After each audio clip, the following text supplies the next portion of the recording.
On en vient à ces frustrations après la composition du gouvernement en République démocratique du Congo. Certains groupements politiques au sein de la majorité présidentielle qui ont participé activement à l'élection du président Félix Tshisekedi sont déçus de ne pas avoir de portefeuille ministériel.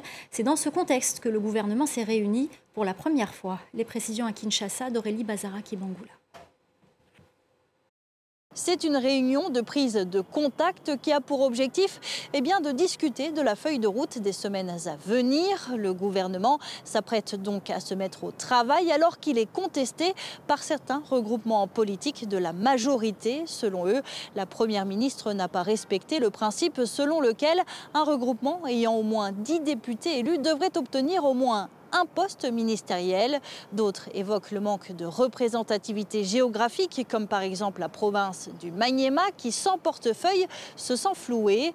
Une réunion de la majorité s'est tenue ce week-end, mais elle n'a pas permis de faire retomber les frustrations. On en a aujourd'hui à peu près 900 partis politiques, vous imaginez, et donc il faut répondre maintenant, il faut faire le partage des postes à tous ces partis qui ont accompagné l'UDPS pour arriver à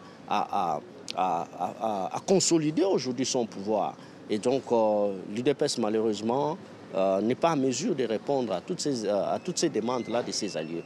Et donc ce qui crée vraiment des frustrations et ça peut avoir un impact négatif sur l'espace politique. Malgré cette mise en marche difficile des institutions politiques, 6 mois après les élections, 48% des Congolais interrogés se disent satisfaits de la direction que prend le pays. C'est ce que révèle un sondage publié par l'Institut de recherche Ebouteli.